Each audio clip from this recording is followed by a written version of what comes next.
Hello, global gardeners. Hey, let's talk gardening for the next 90 minutes. I'm ready. I think you are too. I want to start off by giving a shout out to Hilo Barrett, the newest member of the Gardener Scott community. Great to have you join on, and be sure and check out those perks when you become a member. And we look forward to seeing you participate in some of the exclusive Gardener Scott perks, the Facebook page in particular. I want to begin by talking about what I'm wearing today. It's flannel weather here in Colorado. It was so warm last week and then literally changed overnight, and it has been cold. It just went above freezing here for the first time in 2 days. It was frigid cold yesterday. And Tennessee Nana is wondering, because a number of you are getting freeze warnings. We're under a freeze warning until late tomorrow evening. Question: will our pouring rain change to snow when it's below 30 degrees Fahrenheit, which is about -1 Celsius? Well, maybe, not necessarily. The way that the weather works is it's actually layered. So when you get your forecast for what the temperature is going to be, that's at ground level. And most of the sensors are about 6 feet, about 2 meters above the ground. So when you have your freeze warning coming, it's saying that at that height, it's going to be 30 degrees, but it could be much warmer above that point. We get temperature inversions all the time here in Colorado, where the ground temperature is colder than the air temperature where the clouds are. So for snow to form, it needs to be cold in the clouds, in the air down to the ground, and then at ground level. So it's possible with that rain can turn to snow, but it's not an absolute. It could be sleet. It could be warmer higher up, but then as that rain falls, it begins to freeze and it turns to sleet before it turns to snow. So you just kind of have to wait and see. It may end up being rain. And yeah, assuming you've had warmer temperatures than I have for the last few days, even if the rain falls into that 30-degree temperature, that's not enough to cause it to freeze when it hits the ground. So we see that all the time as well. Even with the cold weather we've had recently, the ground was warm enough that we had a few inches of snow yesterday, and it didn't stick to all of the surfaces because some of the surfaces were still warm enough that the snow melted as soon as it hit. So for all of you seeing those freeze warnings coming your way, be sure and get out there and cover up your plants if the forecast beyond today and tomorrow shows that it's going to warm up again. Just a protection of plastic, a tarp, a blanket, anything to throw over your plants can be enough to stave off that damage that could result when it drops down to freezing overnight. Jay says, not far from me, Southeast Colorado, it made it down to 11 last night. Yeah, I actually hit 10 degrees Fahrenheit last night. That is -12 Celsius. It was frigid and cold. And of course, I included it in a video that's coming out on Thursday. So it has been extremely, extremely cold. Yesterday, our high temperature in my part of Colorado was 21 degrees. The high was -6 Celsius. So extremely cold, but it's warming up. It's sunny right now. It's just now above freezing. And in a couple days, by the end of the week, our nighttime lows will be above freezing again. So this is the weird roller coaster that we have in Colorado, where it's really, really cold and then warm and then hot and then really, really cold until winter finally sets in here in a couple months. So we'll just have to wait and see. Mountains and Mayhem is saying, I didn't cover my herb bed and I'm kicking myself. It snowed 10 inches in the last 2 days. That's not necessarily a bad thing. When we talk about cold temperatures, particularly with snow, snow can actually be a great insulator for the plants that would normally be exposed to the excessive cold and die, because snow has a relatively constant temperature. Water freezes at 30 degrees Fahrenheit, 0 degrees Celsius, and that's the temperature of snow. And so the snow covering your herbs is going to be at 32 degrees Fahrenheit, 0 degrees Celsius. And even if the outside air temperature drops as cold as it did for like my area, your plants are not being exposed to that cold air temperature. They're only being exposed to the cold temperature of the snow. So a lot of herbs, depending on what you're growing, are very hardy and very durable. And so my sage and my thyme and even my oregano, if the snow falls on it, it's okay. It just wakes up again once the sun comes out, and they can survive those temperatures pretty well. So, covering your beds is definitely a good idea when the cold weather is coming. And if you know the snow is coming, you can make that decision of whether you want the snow to be the insulator or whether you want to put something over it to keep the snow off. But it's one of those aspects of gardening that I think takes it to another level. Understanding weather, understanding the weather in your garden, and what you can do to protect your plants really can help extend your gardening season when some of those really cold days come. And Boothby Gardens said first snow of the season in East Ontario. Yeah, it was our first snow of the season as well, which is not unusual. uh, I was just reading today that here in my neck of the woods in Colorado, October 26th is the average first snow date. And this year it didn't come till October 29th. So even though it was excessively cold, we were within a couple days of our average first snow. It's that time of year. And at this time of year, especially with the excessive cold, my garden is done for the year. And I start thinking about planning next year's garden. And that's what I want to talk about today is how do we get started with our planning? It's like pre-planning our planning, especially for new gardeners. It can be difficult with guys like me and my videos and the live streams. And I say, plan, plan, plan. You're going to have better success if you can plan your garden. Well, what does that mean, especially when you're new?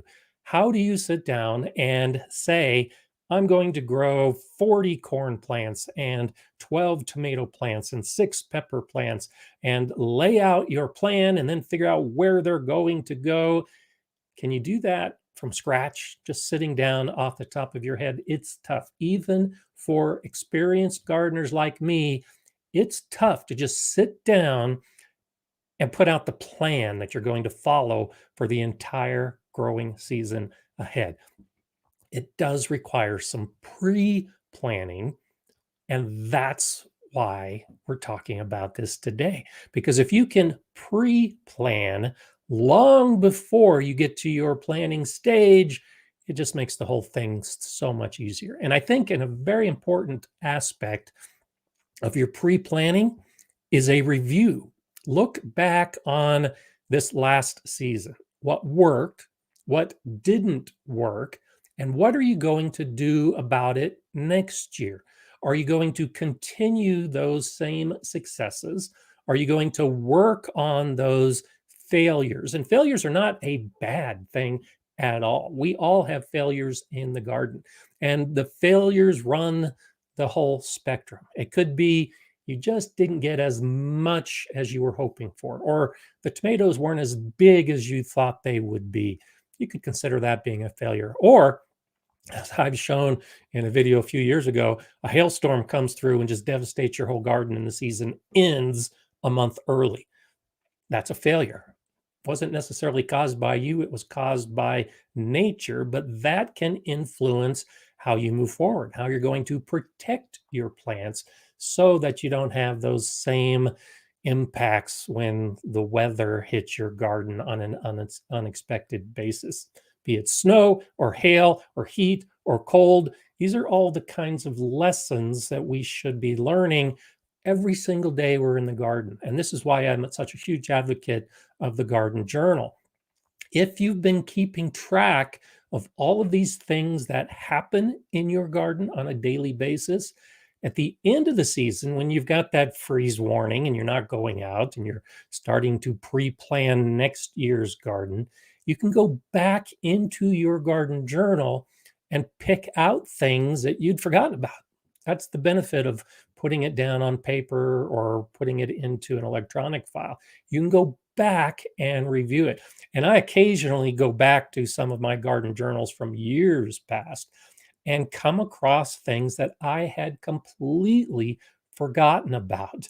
And then it gets me thinking, oh, that could explain why I had that problem reemerge a few years later because I had forgotten about it. So, a review of not just the previous season, but maybe a few seasons back can really work as a good foundation for you to pre plan, to start thinking about some of the things that you're going to do. Warmulus is saying favorite plants were tomatoes, i.e., something that produced for a long time. I would like a snacking pea or something similar that will produce for a long time. Perfect example. Look at what worked, what you liked. In this case, Romulus liked the tomatoes. That's one reason why I grow cherry tomatoes. I just love going out and snacking on tomatoes the entire harvest season. And so now taking that a step further, great idea, a snacking pea or something similar that will produce for a long time. You might consider something like a bean as well. There are a number of varieties of peas and beans. The difference being you could grow peas earlier in the season. They don't like the hot summer temperatures. And so then transition into a bean and it grows over the course of the hotter months, and then transition back to a pea in the cooler late summer and fall months. And so by working with peas and beans and peas again, you might have something you could snack on the entire season. So great idea. I think those are the kind of things that really can help you as you choose the varieties you're going to grow. Because I've shown this in videos as well. I love sitting down and just going through the seed catalogs. I like to have a plan before I look at the catalogs. So if I'm looking for very specific varieties and I come across them in a catalog, I make note of that so I can decide which company I'm going to order from. But too often, if there isn't a plan in place, and I am guilty of this, you go to the catalog, you see a really cool plant, you know you have to have it in your garden, you buy those seeds, you get the seeds, and then you realize you don't have a place in your garden for it. Or you haven't planned to add that plant, and now you have to take away a plant that you were wanting to grow. So we all do it. We all buy the plants and the seeds that we really don't need. They can be a lot of fun, but now is a good time to start thinking about your plan and whether you're going to stick to it and what it is you want from the plan. And those are really important lessons as you start thinking about what you're going to be doing in the months ahead. Sunset Gazing is saying a sure sign it's getting colder. Garner Scott has a lozenge in his mouth again to combat dry throat from talking too much. You're exactly right. I do have a lozenge in my mouth. This is the time of year that when it's normally really, really dry here in my part of Colorado, but particularly when the house gets closed up, the furnace is running right now because it's still so cold outside. The air gets really, really dry. And I do have to suck on a lozenge during this show because I'm talking for 90 minutes and my throat does tend to get dry, which is why I also have my tea to help things along. So thanks for that observation. And Gardens Happen has a good point as well. Plan for unexpected events. And often, regardless of where we live, like Florida for some people or Colorado for other people, there are consistencies in the inconsistencies. There's an expectation of those unexpected events. And so I know that we're going to get really, really cold temperatures about this time of year here in Colorado. I've been speaking with both my kids over the last few days because Halloween is coming tomorrow, and here it's going to be very, very cold. And they remember all of the Halloweens that we would go trick or treating, and it was cold, sometimes snowing on Halloween. That's just typical. We know it's going to happen about this time of year. We don't know the exact day. So, the exact day when it's going to snow and how much snow we're going to get, that's an unexpected event. We just have to wait and see.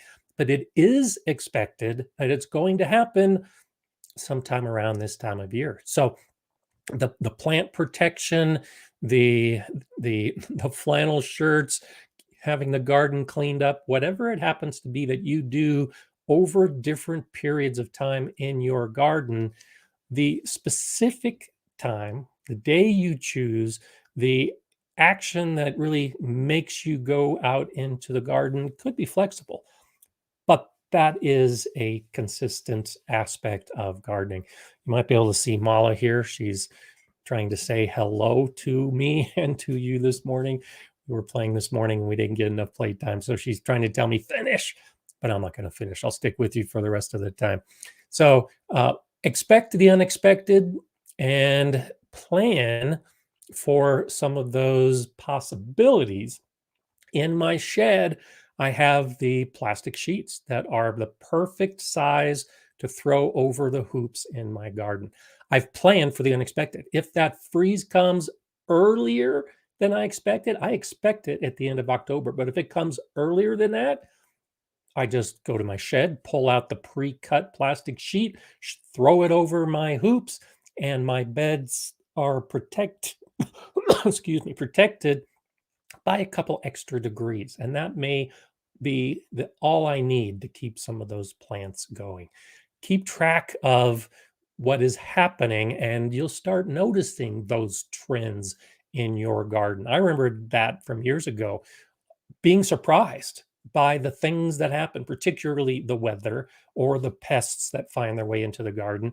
But then once I started doing the review of the season and looking at the garden journals, I began to recognize that that surprise event had happened a year before, or 2 years before, or even 3 years before. And so it shouldn't have been a surprise. It should have been something that I suspected as a possibility. And that's how I look at much of my garden planning these days. I have an idea of what to expect. I have an idea of when the temperatures are going to warm in spring. I have an idea of when I'm going to put my plants and seeds in the ground.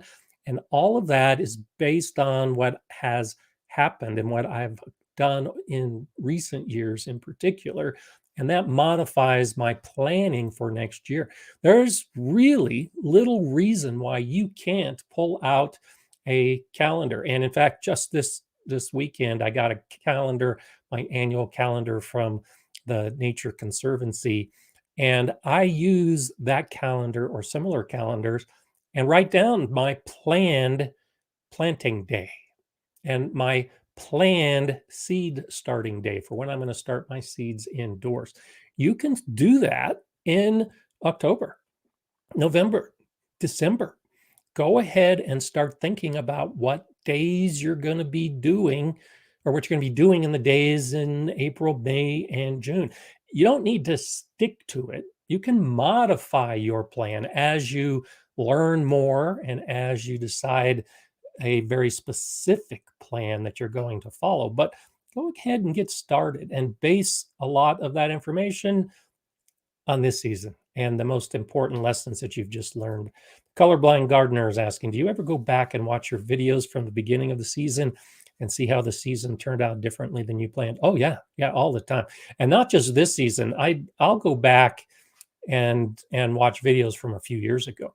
Uh, Particularly the last 4 years worth of videos have been a series showing how I took a bare patch of ground and have turned it into the garden space I have now. And so I'll go back and watch some of those first videos I made in this garden to remind myself of some of those plans that I had. Because even though I write things down in my journal, and even though I'm pretty good about putting a plan down on paper, I don't always remember to put everything down. And I've caught some things in my videos where I rewatch them and go, oh, yeah, I forgot that I was going to do that. And then, of course, I get back to my plan and do it. And for everybody else, it looks like it was part of the original plan because it was, but it had been forgotten and then had to be remembered again for it to put into practice. And especially during the course of the season. So, yeah, I did that recently where I was talking about in one of my earlier videos some of the super hot peppers that I was planning to grow this year. Well, I've been harvesting some of those super hot peppers. And so I went back to that video to see what I said all those months ago and what actually transpired. And I pretty much stayed to plan based on what I was going to do. But I did realize that the harvest didn't turn out like I had anticipated that it would. So I make my videos as a primary gardening journal for me. They're often, and I've said this a couple times in live streams in the past, one of the reasons that I shoot the videos the way I do, I change the background, I move to different areas of the garden. I do that a lot for me so that I can then go back to my videos and see the background, see what was happening in all the different areas of my garden. The video might only be a specific topic focused on one thing that I'm doing in the garden, but I can go back and use it as a recording device months later to see what was happening behind me in that video. And so think about that. You don't have to write down your garden journal. Make videos walking through the garden and showing what's happening in every week or every month, whatever works best for you. And that can be a good way to jog your memory and keep on track and think about those pre-planning events as you move forward. Formula says, I looked at the seed catalogs. That's when I fell in love with Cherokee purple tomatoes. Of course, I didn't plant them this year, but the order's going in for next year for sure. Yeah, good point. And I like to do that as well. I'll go through the seed catalogs to find out to find the things I'm looking for. But even after I've gotten all my seeds and I've gotten my plan together, and I showed that last year how I will put the seeds wrapped in bundles and surrounded by rubber bands for which bed they're going to go into.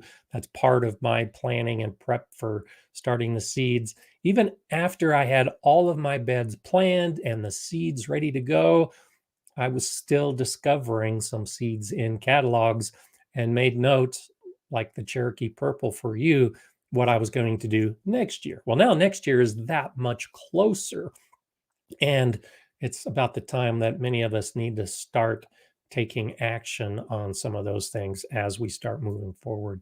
Lawrence Tegrin saying, I'm getting my floating row covers ready to put out tomorrow afternoon as we expect our first frost Tuesday night.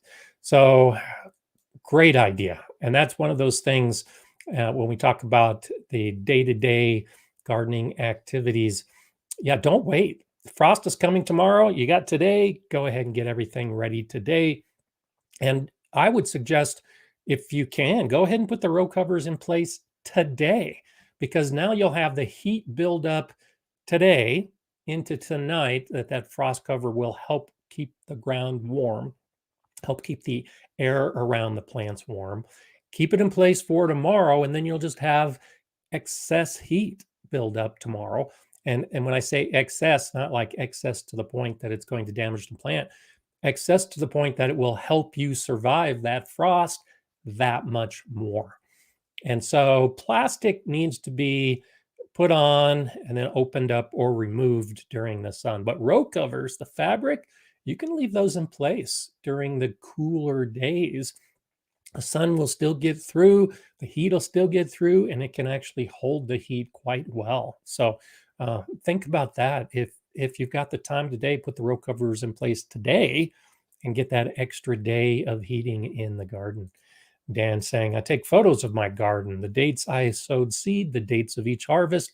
That's how I journal my garden. I can then look back at each year. Great idea. And I've got thousands upon thousands of photos because that was the approach I took for many, many years was the before, the during, a whole bunch of during, and then the after photos of just about everything in the garden. So that can be a very effective method of keeping track of what's happening in the garden. And particularly with the dates, that can influence your planning, maybe more so than just about anything else. This year, I was very late putting my plants in because it was just so cold and so wet in June. And so my peppers and my tomatoes in particular went in the ground the third week of June. And they did great. There was no pest, no disease. There was nothing wrong with those plants this year. And I think part of it is because they went in so late. It was outside the normal timing of the pests and disease that normally start hitting the plants earlier. And so it's got me thinking that I may make that more normal in my planning. I normally like to put my plants in the ground the first week of June. But if I choose the right varieties and wait another couple weeks, then I can still get those harvests, still have a good season, and have fewer issues to deal with. And so that's why a review really can make such an impact in your garden. Because for me, I thought it was going to be too late. I really did think I wasn't going to get much of a pepper or tomato harvest this year. And this year was among the best that I've ever had, even getting a 2-week late start in my short season. So next year, I'm going to play with that. I'm going to experiment. I'll still get some things in the ground that first week of June, assuming the soil temperature is warm enough. But I'm going to intentionally delay some of my plantings and then make a comparison and see if one is a better way of gardening for me in my garden. And that's what it really comes down to for you in your garden, is figuring out the best way to act and to really have that success that you're looking for. But I like the failures. I like the things that don't go wrong. I think I mentioned a few weeks back, I did put some of my tomato plants in the ground earlier than I wanted to because Eli and I were making those series of videos as we were comparing what we were doing in our gardens and comparing how the specific varieties did here in Colorado versus in Scotland. And I knew that those plants were going in early, but I had to get the video done. And looking back, those tomato plants did do worse than the ones that I waited on until I was happy with the conditions of the soil and the weather to put those plants in the ground. So those are all very important lessons that you may not really think about as part of your planning. You observed what happened and then you've moved forward. Well, go back, look at those observations and think maybe that should influence how you approach things next year. And maybe it's one of those things that will work out for you. Robin is saying, I did pull 2 Tabasco peppers and potted them. They're in the greenhouse just to test. I love that idea. I love the idea of trying new things. And so digging up your peppers and then seeing how well they do in the greenhouse. I love it, Robin. Good luck. I hope it works for you. Those are the kind of things that all of us should be trying all across the garden. But importantly, keep track of how they do and what happens in the greenhouse as you move forward to see if it's going to work or not. Bohemian Herbology Natural Solutions. Hello to you. Great idea. That would be my question. Is stunting real, or is it an issue of plant seed adaptability? I totally experienced stunting this season. It's real. Stunting is real. If the plant is stressed when it is young, that can influence its growth over the course of its life. And so cold soil temperatures, cold air temperatures, there are a lot of factors that really can stunt the plants. There is some plant and seed adaptability that can happen. So, for instance, if you put in, like I did, I put in 8 tomato plants in that one bed early, and they did okay by the end of the season, but they didn't. The plants that I put in 2 weeks later actually fruited earlier, and the harvest was bigger.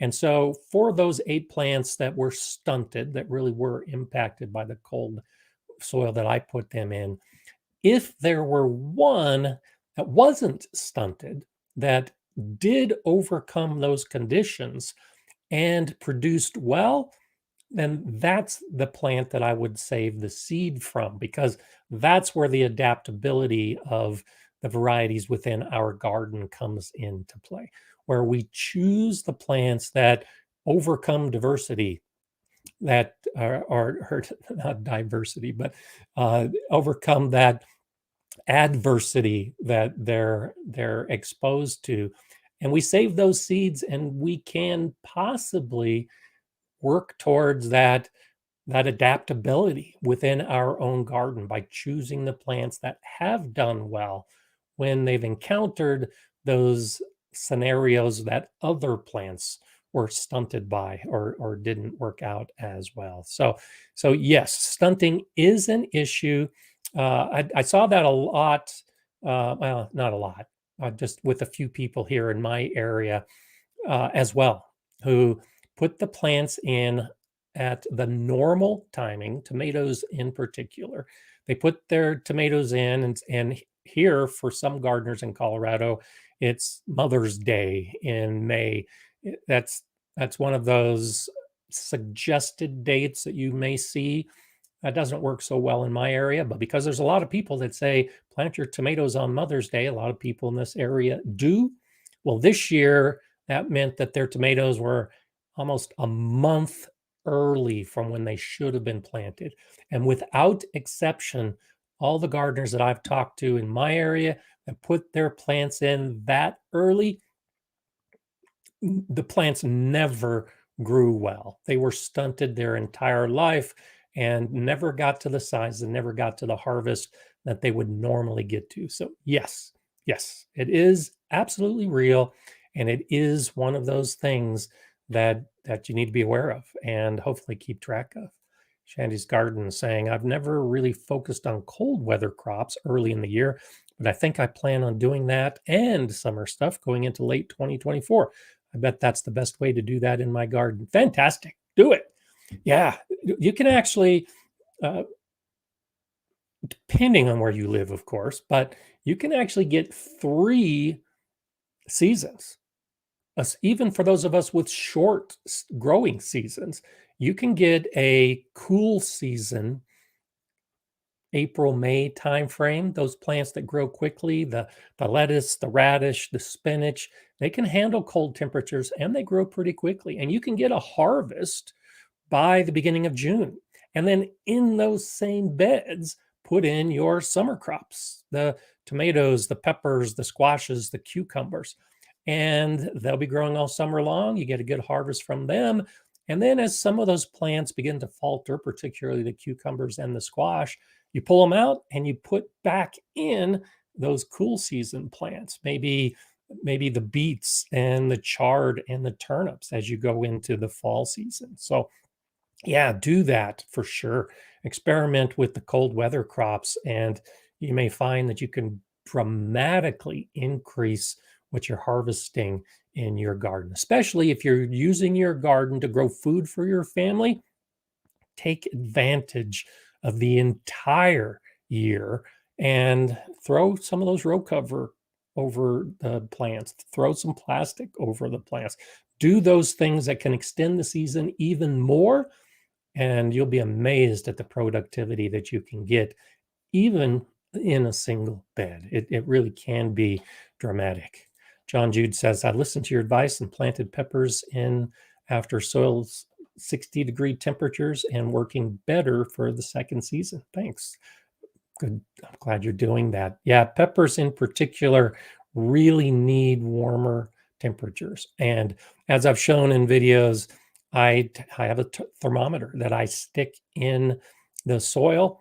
And this year, I waited till 65 degrees was the minimum that I was looking for. 65 degrees Fahrenheit is 18 degrees Celsius. And that was the minimum to put in most of my garden this year. I really wanted it warmer than that, and that's why I waited to get warmer. But if you're not sticking in your thermometer, and I was very surprised. We had such a cold June that monitoring my soil temperature, my soil here in our crazy roller coaster weather in Colorado, the soil temperature was warmer on the first day of spring than it was on the first day of summer. And that's because the first of spring, we had some really warm weather. It had warmed up the soil, thawed it completely. And then we had a cold stretch of weeks and it just didn't warm up anymore. In fact, it got colder. So I would have never known that. We have the assumption when it comes to weather that it's going to be like it always was. And typically it gets warm in spring and it gets hot in summer. Not always the case. So monitoring your soil temperature and then making note of how that impacts your plants really can make a difference as you move into the future and figure out what you're going to be growing as well. Jay says, I plant cool weather crops around early September in my small garden to get an additional 15 bushels of produce in fall. Fantastic example, Jay. And that's exactly the idea. Too often, I've said this recently, too often we are waiting for that last tomato or that last pepper. We're keeping the plant in the ground for one more cucumber. And then it just always seems to take forever for that last fruit to ripen. Well, all of that time that you're waiting for those last few harvest of tomatoes, the peppers, the squash, the cucumbers, you could pull the plant and put in completely new plants, like Jay said, and get a whole new season with 15 bushels in a small garden space. So sometimes you have to sacrifice your favorite plants that you've been loving so well over summer to get that second chance. And I highly, highly recommend that you think about that as you plan next year. Planning is not just about choosing the plants we're going to grow and deciding which varieties they're going to be. Planning can be what you're going to do for an entire phase of your gardening season, and fall planting and even winter harvesting. If you have some of those weather protection over hoops and fabrics over your plants, then you can extend your season. And if you choose those cold weather plants, you could be harvesting. I've harvested well into November and even into early December some of those cool season plants here in Colorado. Long after we got a freeze, after many, many snows, you can still be harvesting beets and turnips, those root crops that are in the ground. You can harvest them all the way up until the ground freezes.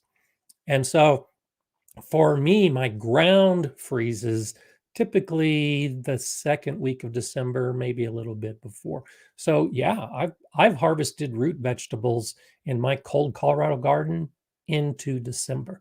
And if if your area is not as cold as mine, you might be able to harvest some of those root vegetables well into December, January, maybe even longer. The ground just becomes a refrigerator at that point to keep your harvest fresh when you choose to pull it out. So think about that as you are planning what you're going to do next year. Shout out to Socks in the Garden, another new member of the Gardener Scott community.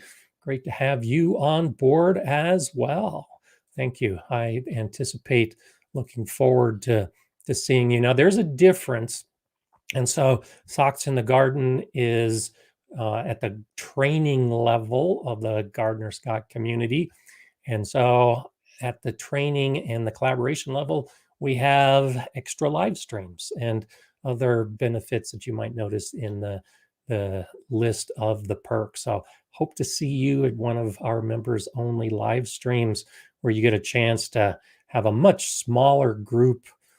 Typically, our members only live streams are just a handful, maybe 10 or 12 people, and we're answering questions and talking back and forth. And it really is kind of a personalized Gardener Scott activity. So hope to see you there. And thanks for joining the community. That's fantastic. And so you are very, very welcome. Look forward to chatting with you as we move forward. And so the thing about planning, or as I say, pre-planning your garden, it doesn't need to be formal. It doesn't need to be extensive. For me, a lot of it is just ideas. I have an idea for things that I'm going to do, and it isn't always involving plants. So one of the things I've been working on in the last couple of weeks, I finished my phase 2 of my gazebo project. So phase 1 was putting the gazebo up. Phase 2 was putting concrete pavers around the base and then putting a walkway from all 4 directions, a brick walkway into the gazebo. That's complete. So my phase 2 is complete. Phase 3 is now adding borders to each of those 4 areas. So you can see this in my videos. Remember, I say I film my videos so I can see the background. Well, you can see the background and start seeing some of the things I'm talking about. My gazebo in my garden breaks that area into 4 squares. And in each of those squares are my perennial fruit bushes. And so I've got currants, I've got honeyberry, I've got choke cherry, and I've got gooseberry in each of those quadrants.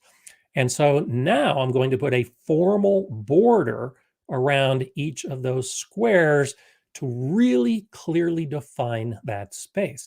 And I'll be showing that in future videos, of course.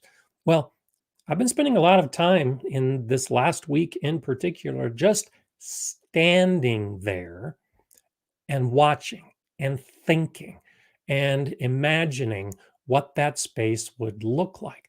I have an idea of what I'm going to use to create that border. I would like a stone border. I'm not sure if it might be a brick border, a cut flagstone border. Don't have it completely figured out yet. That's part of the pre-planning right now. I know I want to complete that project in early spring. So when the weather is warm enough and the soil is warm enough to begin working, I'm going to put this border in place in that area of my garden. But what the material is, haven't figured out yet. So the first part of pre-planning is that I'm going to do it. So now it's part of my plan. I'm planning that activity.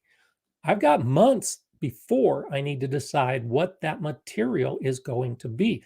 But every time, this last probably 2 weeks, every day I'm going out to my garden, I'm stopping, I'm looking, I'm imagining, I'm trying to remember what I've seen in other gardens that I like. And if it's something that I might want to copy and move into my garden, so that when I take action in probably March of next year, I have spent a lot of time thinking about it. It's not a spur of the moment thought when I go to the store and buy enough brick to line 120 linear feet of space. I've thought about it ahead of time. So I will have a plan in place that I started thinking about many months before. That's the kind of stuff I'm talking about. The same with the specific plants that are going in the garden. It's one of those things that I know I'm going to be putting in tomatoes. One of the beds I've got tomatoes in this year, I'm not going to grow tomatoes in next year. I had so many cherry tomatoes this year. I love the cherry tomatoes. Right now, I've got 3 trays of freeze dried cherry tomatoes. I hate to admit this. I was getting tired of eating cherry tomatoes every single day. I love my cherry tomatoes, but I grew too many this year. Even though I preserved many of them, I still grew too many. So next year, I'm not growing as many tomatoes. So, as part of my pre planning right now, I'm thinking which beds am I going to use for the tomato plants that I choose to grow next year? And I think one of those beds I'm going to transition to something else. I'm not sure what that's going to be yet. I grew as much squash as I needed this year in the space I had. I grew as many cucumbers as I wanted this year in the space I had. I might move into something completely new. And I don't even know what that is yet, but now's the time I'm thinking about it. So when the seed catalogs start coming next month and in December, I'll be ready to look through those catalogs for some of those things that I'm thinking about right now. So it's a phased approach to gardening as far as the planning is concerned, but I don't think it's too early to think about it. Even when I'm in the middle of summer harvesting my crops, I'm still thinking about what I'm going to do next year with those same crops. Sherry Ellison's wondering, are you planning on ever having a section of your greenhouse or gazebo for growing mushrooms? Great question. And yes, that ties in with my gazebo project. So the greenhouse has too much sun and too much heat for the mushrooms that I would be growing. Now, that being said, I did have mushrooms growing in my greenhouse, the ones that are naturally occurring because I had used some wood mulch in some of the areas of the garden, and the mushrooms popped up because I had fungal activity because of the wood mulch. But that wasn't intentional, and I want my greenhouse to be sunny, and it just gets too hot and too sunny to grow mushrooms here in Colorado. I've tried growing mushrooms before in straw bales, and the dry air and the heat and the sun makes it very difficult. But in my gazebo project, I'm planning on putting up a fence between the greenhouse and the gazebo. And the reason for that fence is to produce shade so that I can grow shade loving plants and mushrooms in that space. So, yes, I am planning on doing that. And so, based on how my soil thaws, my current pre planning for my plan is that I'm going to do that border around those 4 quadrants of my gazebo in March. And then in April, once the soil begins to thaw, I will be able to dig some holes to put fence posts in to put the fence up in either April or May. So it's a coincidence that you're asking that question because yes, I am planning on growing shade-loving plants, and mushrooms fall into that category. For me here in Colorado, it's just too dry and too hot and too sunny to try to grow mushrooms in an area that isn't cool enough for and shady enough for those mushrooms. They just dry out. I grew some blue oyster mushrooms and they did okay. I was able to harvest mushrooms, but I had to water them 3 and 4 times a day to keep that area moist. And I was growing them in straw bales, and I also tried a little bit in the soil. And unless you water 3 times a day when they're fruiting, when those mushrooms are showing, they dry out within a day or two, and like they were never there. So that's funny that you asked that question, because it's part of my planning. It's one of those things I'm thinking about, not just for this season, but for the season beyond.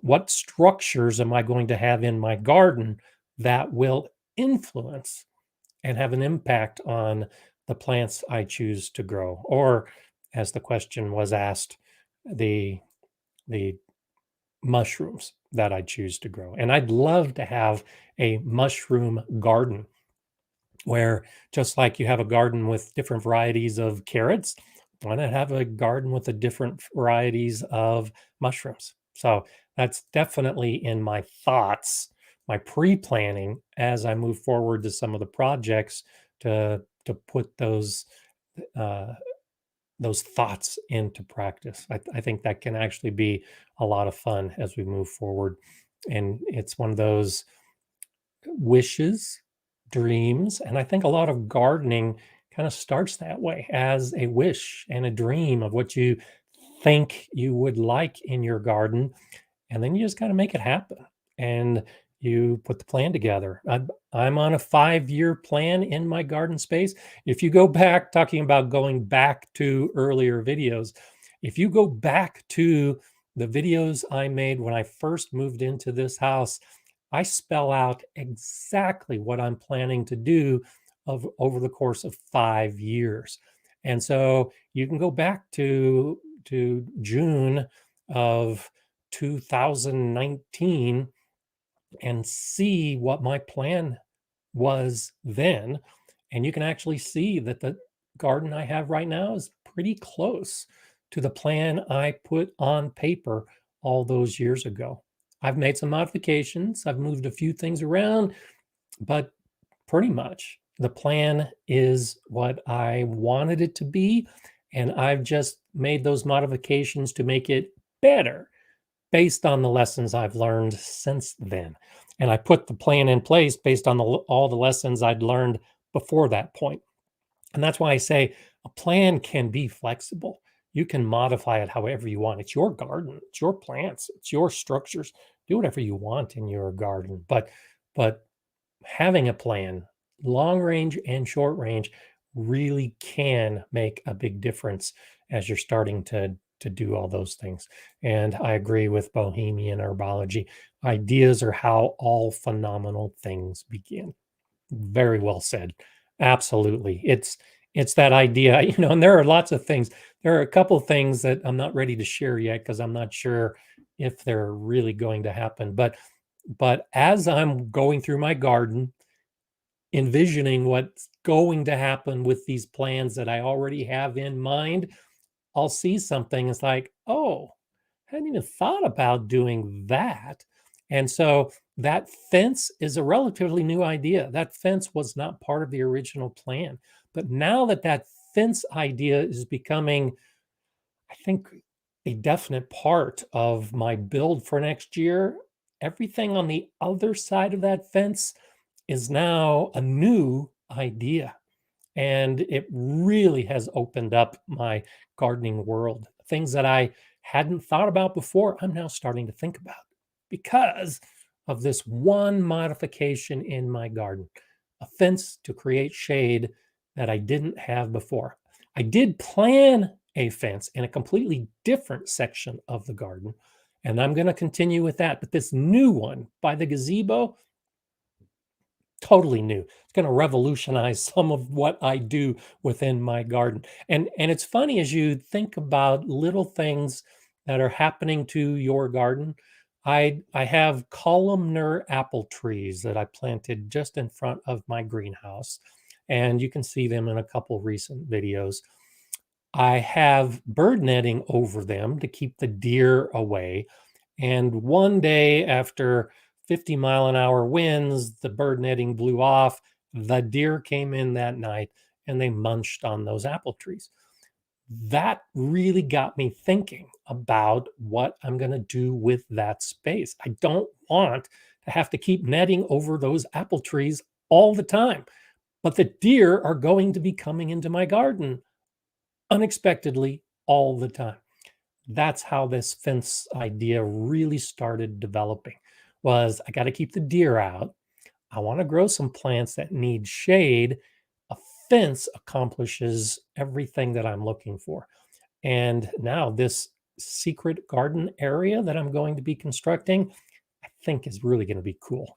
It's really better than what I drew on paper once I added that fence component. So don't be afraid to add new things to your garden that you weren't thinking were necessary, because maybe they make other things possible that you hadn't thought about before. So it's a lot of fun when we start putting some of those things. And normalized audio, I agree with you. I like to be fenceless too.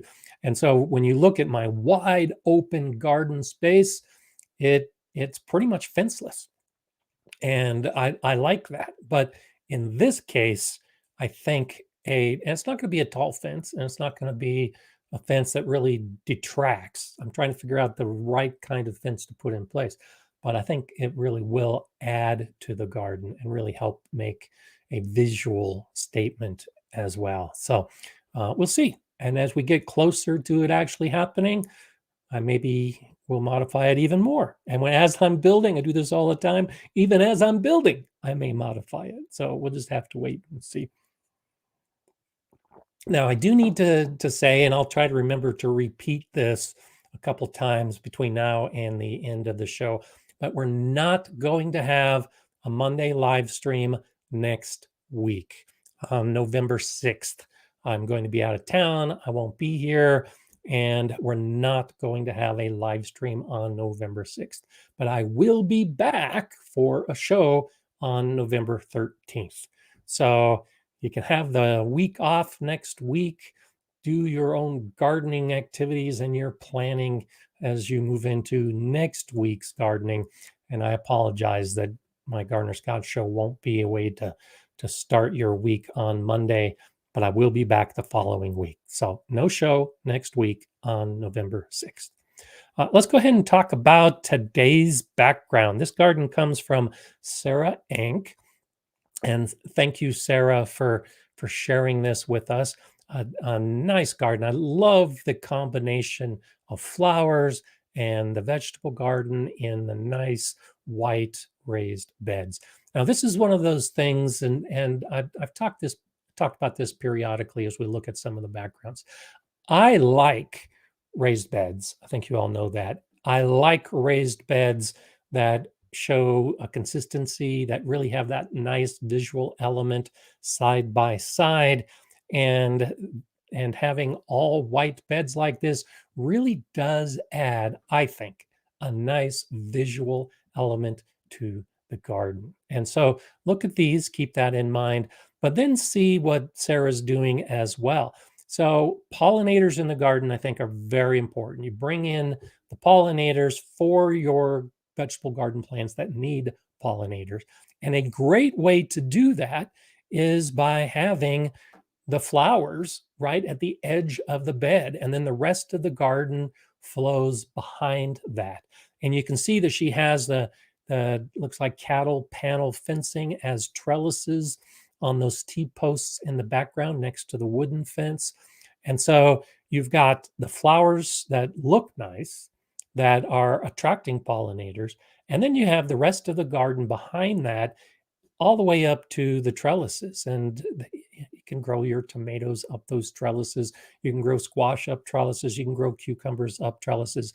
And if you look closely, you can see some of those plants that Sarah's growing up the trellis. So if you have a backyard space, and here in the United States, we tend to have bigger backyards, and they tend to be all grass, turf grass. Go ahead and carve out a section. And so these beds look to be, I forget if she mentioned this in the email or not, but these beds look to be about 6 feet long.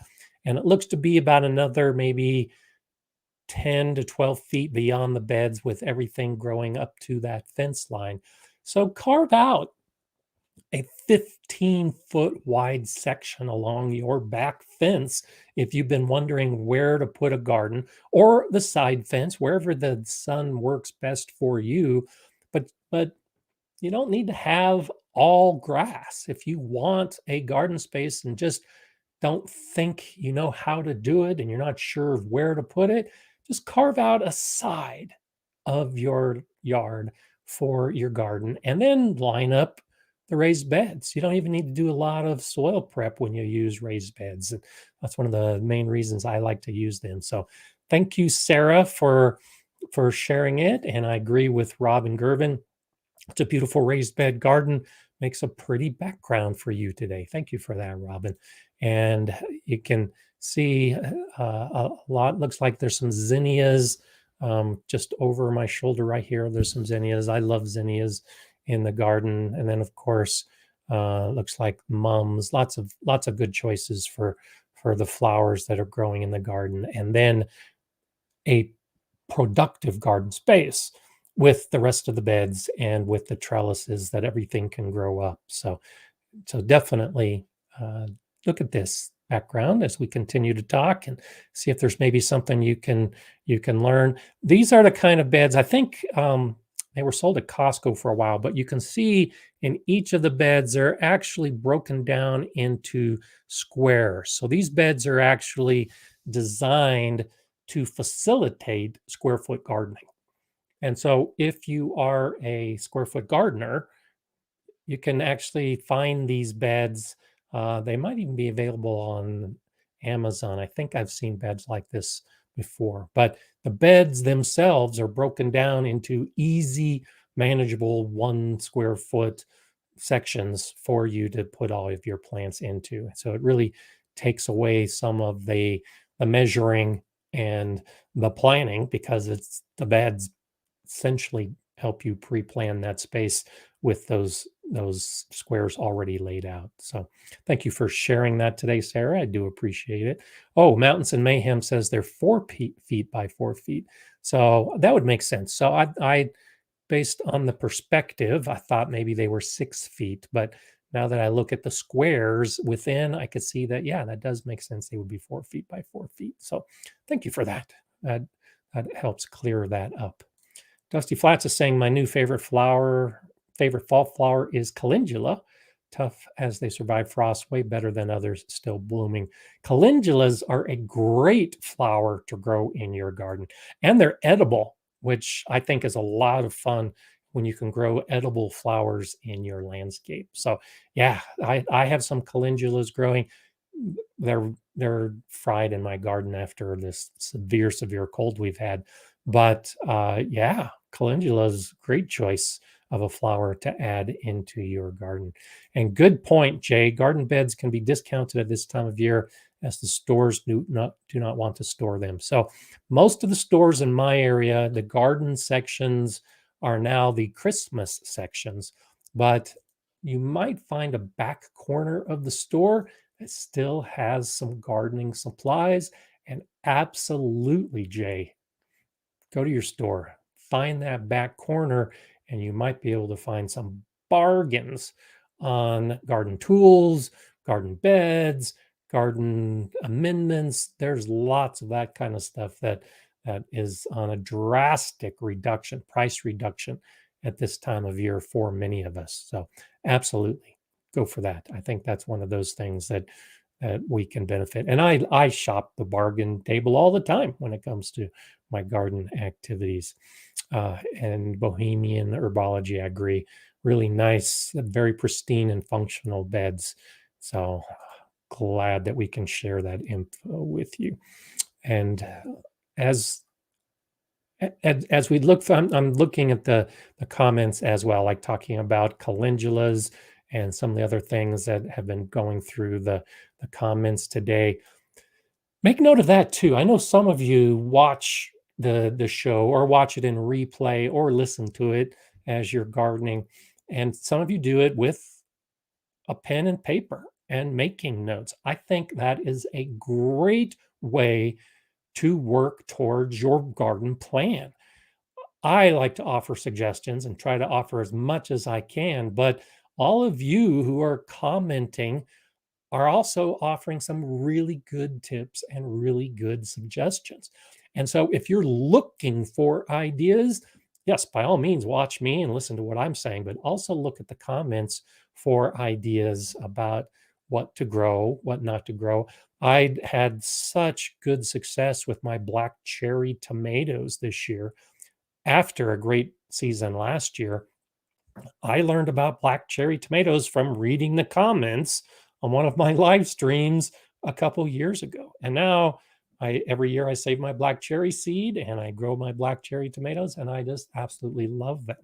So even I am learning and gaining from the comments as I put my plan together and figure out what I'm going to be doing in every garden season. So thank you for all of your suggestions. And this is a really good tip I'll add as well. So Normalized Audio says mint will not respect those box boundaries. You're absolutely right. There are a lot of invasive plants that aren't stopped by a box that might be 8 inches tall, even 10 inches tall. I have my mint in a metal container, and the mint doesn't escape that because those containers, I think, are 20 inches tall, and the mint just can't get out of it. Mint will escape out of an area that doesn't have those kind of walls and barriers for it. Horseradish, I learned the hard way about 25 years ago. I put hard horseradish into beds like the ones behind me today, and the horseradish escaped from underneath the beds and started taking over that garden space. So it's a good idea when you are growing your plants, especially things like horseradish and mint and other potentially invasive vining plants. Find out how they grow. Whenever you choose a plant in your garden or for your garden, find out about that plant. Find out about the soil it likes, the weather it likes, the sun conditions that it likes, and more importantly, how it's going to grow. It may be considered an annual, but in the right conditions, it could become a perennial. Or plants like mint that die back every winter, they spring right back to life every spring. And so you do need to understand how plants grow when you put them into your garden so that they don't become invasive and take over an area that you were hoping was going to be used for another plant.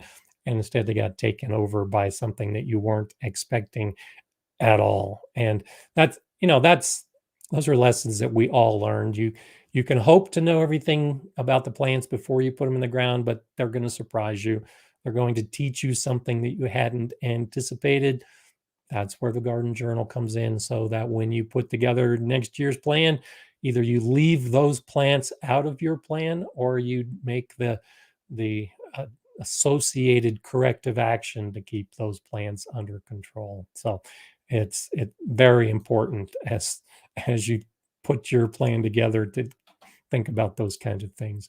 Big Will Dog 82. I'm currently starting new strawberry plants from seeds off my outgoing plants. How early should they go out in spring?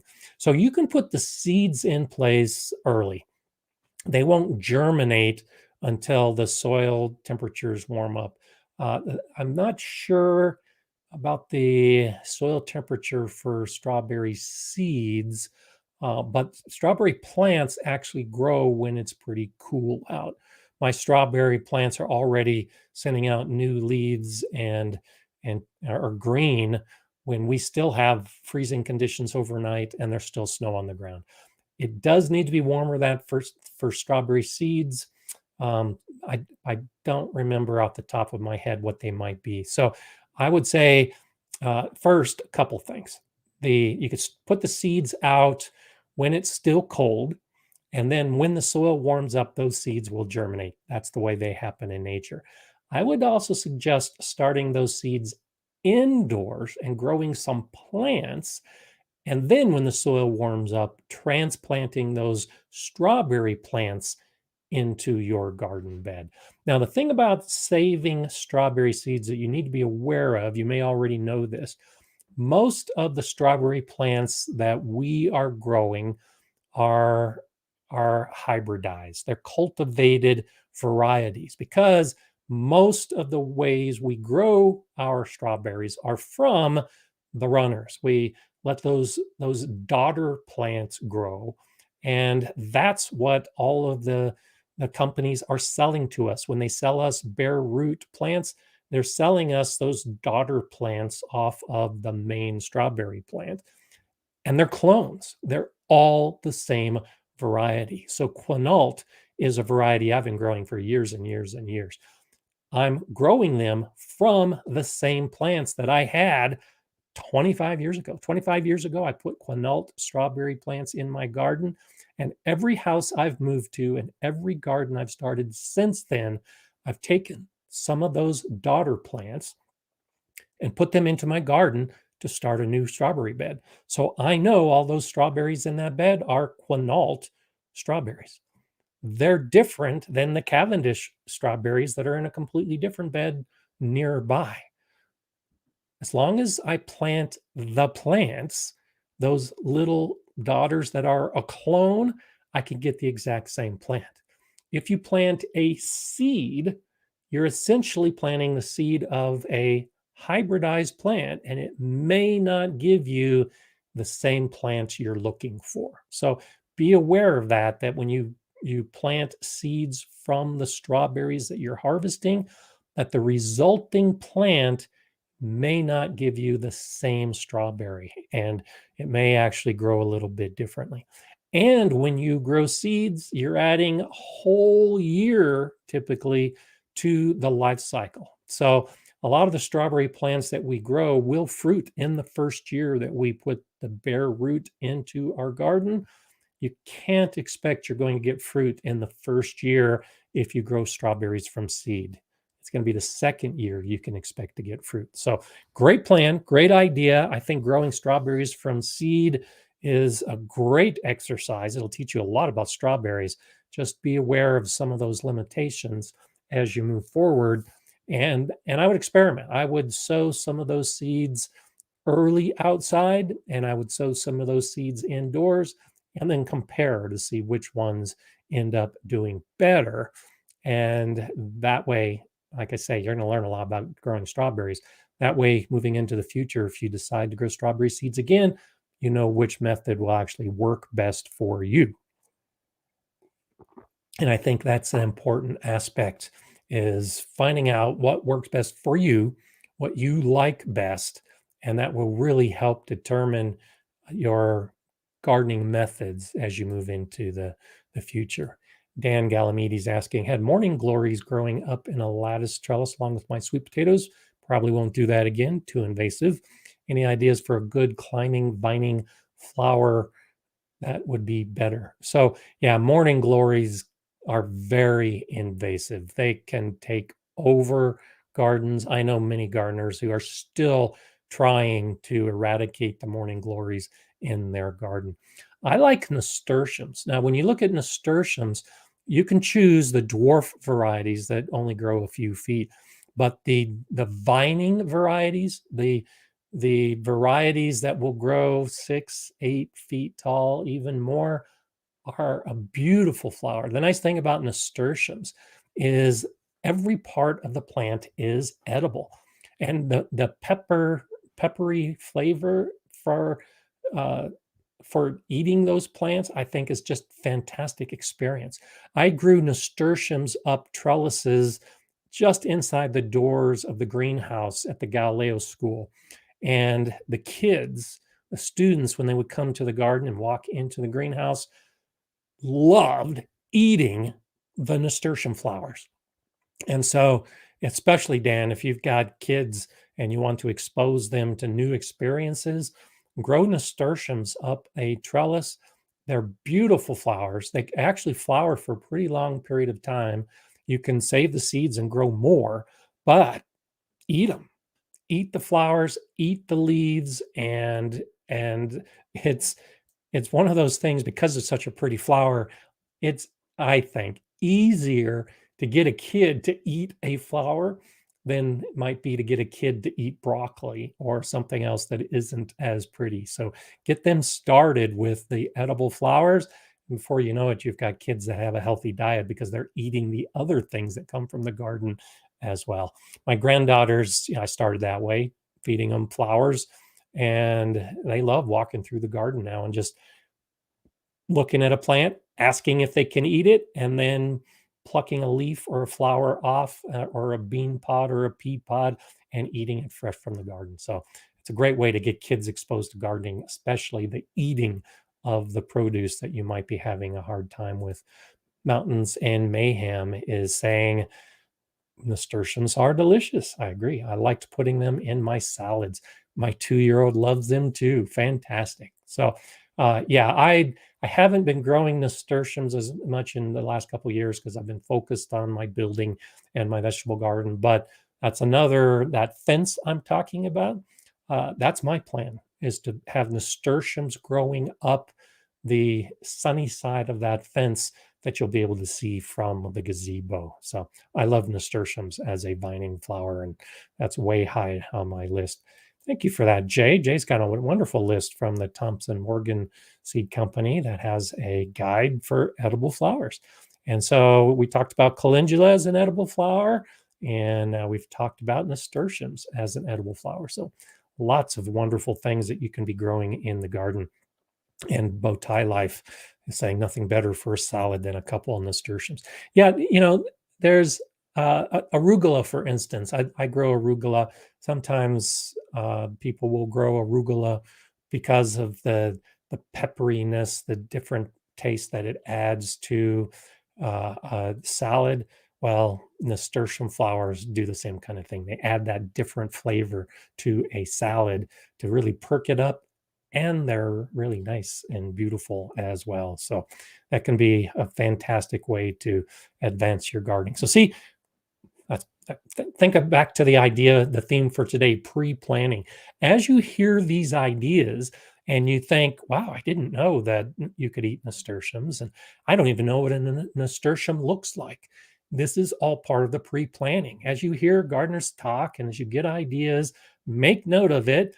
Then when we're done here today, go to the internet, do a search on nasturtiums, go to the seed companies. Most of the seed companies that are selling flowers are selling nasturtiums. It's a big seed, so it's really easy for kids to plant, and you might have some fun with it. Now, when you plant the nasturtium seed, you should soak it ahead of time and or make little cuts into it. The scarification. It's a really hardy, strong seed, and it needs to be weakened for it to germinate. So soaking it in water overnight and nicking so that it breaks apart when it gets into the moist soil is a good way to help ensure germination. I've tried growing nasturtiums by just putting them into the soil and had very low germination rates. But by soaking and scarification, you'll have better germination of the nasturtium seeds. So see, there you go. You didn't even think you were going to learn about nasturtiums today. And there you have it. Such a fantastic Mountains Mayhem is saying, calendula is edible. I'll have to add them to my edible flower bed next year. Yeah. Yeah, look up calendulas. Calendula actually has some health benefits to it as well. If you are trying to grow a garden, a medicinal garden, calendula might have a place for that garden as well. So lots of lessons learned. And I'm glad that you have the idea in your mind and you're pre-planning as well, Dan. I'm glad we could definitely help out. And absolutely Bettina, borage, daylilies, hostas, there's a lot of edible stuff out there that we can grow. And I mentioned it, I've got a video that, not a lot of people have seen it. It's one of my underperforming videos, but I have a video about dandelions and talk about why dandelions are good in our garden. And one of the things I talk about is that every part of a dandelion is edible. And so when I talk about getting kids to eat plants, one of the first plants that I exposed the Galileo students to is a dandelion. We'll go out, and we did go out and waited until the dandelions were flowering. And I had the kids pick dandelions and start eating the flowers and the leaves. And it's bitter. Not all the kids liked it, but all the kids were eating dandelions. So it's pretty incredible when you can see the kids get as excited about a weed as they would be about some of those other garden crops we think about. Lots of stuff that's edible in the garden. Dandelions used to be grown as an edible crop, if you didn't know that. Historically, hundreds of years ago, dandelions were part of the diet of many European countries. So grow dandelions on purpose, eat them as something that you want in your garden. Lots of options of what we can be doing. There you go, Jay. Thanks for that. That's my video, the benefits of dandelions in the garden. So, and then, yeah, Socks is right. Dandelion coffee. The root, like I said, all parts of the dandelion are edible, and the root has been dried and used as a drink by many cultures for many, many years. The leaves can make a great salad. You can actually, you've heard of dandelion wine. You can make wine out of dandelions as well. So don't avoid some of those weedy plants in your garden till you find out what the plant is. And you may see that it's got some benefits to your health and to your taste buds, and in addition to being beneficial for the insects, the pollinators in particular, that might be coming to your garden. So many fun things we can grow. And so Sock'em Rock'em Robot says, my wife will be the death of me yet. She killed all the dandelions in her yard. And so that's one reason why I made that video, because I am asked often in public events, if I'm teaching a class in the public or at some public event, usually during dandelion season, I often get asked about killing the dandelions. And my answer is I don't kill dandelions. Now, if you've got that nice turf grass and there's a dandelion growing in it, I can understand why you don't want it. And I can understand maybe why your wife is killing all the dandelions. But I avoid the grass, the turf lawn in the first place, and I let the dandelions grow because of all the benefits they have. So whether your wife will be the death of you or not, allow some of those dandelions in your garden space to grow. And this, back to the garden journal and what you observe in the garden, the first flower invariably that the ladybugs find in my garden are the dandelions. I've got dandelions that are among the first flowers that are blooming in my cold spring. And that's the first plant that the ladybugs are on. Why? Because that's the first plant that other pests are finding in the garden as well. So when those ladybugs show up, they're not eating the leaves or the petals of the dandelion. They're eating those insect pests that are on the dandelion. So another great benefit, if you want those predatory insects in your garden, like the ladybugs that will eat the aphids, let the dandelions grow, because that's where they're going to be when they wake up in spring and are looking for a nice munchy dinner. So yeah, I love dandelions, absolutely. So Mountains and Mayhem says, I had catnip come up as a weed this year. As soon as I identified it, I started harvesting it for medicinal tea. Awesome. Catnip, it is a fun plant to grow. I've grown that in my herb garden in the past as well. So for many of us, it can be a very easy plant to grow. It can become invasive because it's so easy to grow. So be careful. Treat it like you would mint in your garden so that it doesn't take over. But yeah, fun plant. And if you got cats, there's a reason they call it catnip. Your cats will like the catnip that you grow in your garden as well. So there's another experiment to try. And something, oh yeah, there you go. Normalized audio says cats like it too. So yeah, grow catnip for your cats. That can be a lot of fun. and really add some excitement to your household. Always a good idea, always fun. Petty's cat is a mean drunk, so can't have that catnip. So that's funny. Cats can be so much fun in the garden.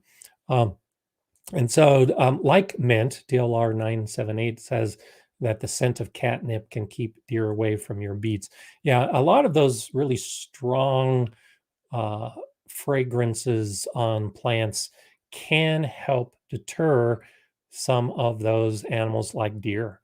And so I didn't you do it with catnip, but I've used rosemary and I've used lavender in the same way in my garden to help deter the deer that might want to munch on some of the plants. So kind of like in the background today where you put a border of flowers around your garden area, you can put a border of some of those type of plants and it will help deter the deer. If they're hungry enough, they'll eat anything. But if they come, they munch, they sniff and they move on, that's the best case scenario and that's what you're really hoping for when you put those kind of plants in the ground. So uh, think about that. That's fun growing those.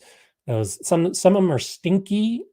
If you're looking for a strong fragrance, others are just strong. It's that lavender smell. The lavender leaf is just. I love the smell of the lavender flower as well. But the leaves in particular have a much stronger fragrance for animals than the flower fragrance that we pick up on. So while I'm thinking about it, I want to remind you, especially if you're just catching up with us on the replay, that there will not be a show next Monday. November 6th, we're not having a live stream, but I'll be back on November 13th to start all over again and keep it going like on the weekly basis we get used to have the Gardener Scott live stream. So I look forward to having you back on the 13th. Now, this morning, as I was reading in the Facebook group, that Gardener Scott community, Carla made a comment that I really liked that said, gardens are like potato chips. You can't have just one. And so I thought that fed in really well with the theme of the day is once you get hooked with gardening, you want more. You may start like let's say in the background today, Sarah's got these 5 beds. Can't really see what's on the sides, but you got 5 beds that you're happy with. Why not add 5 more? That's what we typically are doing as gardeners. We're always adding more. That's what I'm doing. I'm adding structures, I'm adding garden beds, I'm adding plants. I'm always adding more because I just like doing it. I like the planning. I like the building. I like the growing. I like all of it. So I just keep doing more. It's one reason why I bought a house with a big backyard so that I could just do as much as I possibly could. Well, planning is a big part of that. Be careful about adding more before you're ready to add more. So start small, especially as a new gardener. Start with 1 or 2 beds, then add 1 or 2 more until you get to 5 or 6. Spend some time with those 5 or 6 beds, figuring it out, trying your plants, seeing what your weather patterns are like, figuring out what pests are coming to your garden. Figure out your garden space before you go crazy, before you just keep adding more. And it makes it, I think, so much more enjoyable and so much more successful. If every year you're just adding without having learned the lessons of the year that just happened, then you're moving forward without that plan and without that vision that could be successful. So pause.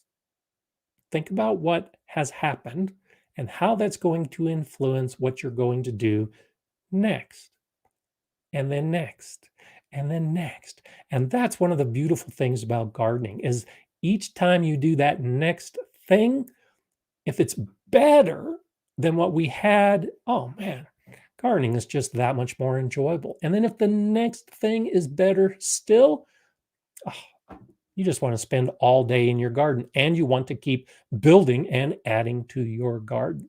And when you step away and you think about what you know, what you've learned, and I've learned a few things in my time as a gardener. And so I can step away and look at my garden and highlight within the garden why my garden is the way it is. I can look at the beds and say why they are the shape they are, why they are the height they are, why they have the soil in them that they do.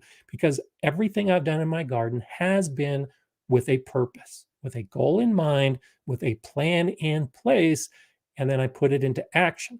Then, when I grew the plants, I could analyze how well the plants did based on all of that pre-planning, all that preparation, all of that building, and the plan that I put in place to get finally to that harvest point.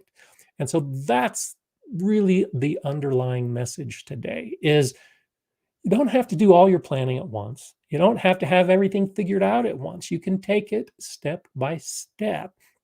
And in time, you can reach that point when you stand in your garden, you're happy with everything you see, and then you think, I wonder if I had a fence there, how that would change things. And now, of course, you go off in a completely different direction with your planning and your dreaming and everything you think your garden is going to be. And I'm having a fun time shifting direction in my garden planning as I start thinking about some of these new things that are coming based on the lessons I've learned over the years and the new things I want to try. And so think about that as you move forward. For those of us with the cold months ahead, use the cold months for a lot of this thinking, this dreaming, and this planning. For those of you who are just starting the season in the other parts of the planet, that the spring is here and you're putting the plants in the ground, start thinking about next year by looking at this year. Every time something happens in your garden today, think about how it's going to influence you in the future. I love that part of gardening. I'll never stop dreaming about what the garden can be while I'm looking at what it is today. I look forward to seeing you in 2 weeks, and maybe I'll share a little bit about my activities while I'm gone. I hope that I will. I expect that I will. So it's not a complete mystery, but I'm looking forward to it. See you on the 13th. Thanks for being here. Thanks for your participation. And I'll definitely miss you next week. I'm Gardener Scott. Enjoy gardening.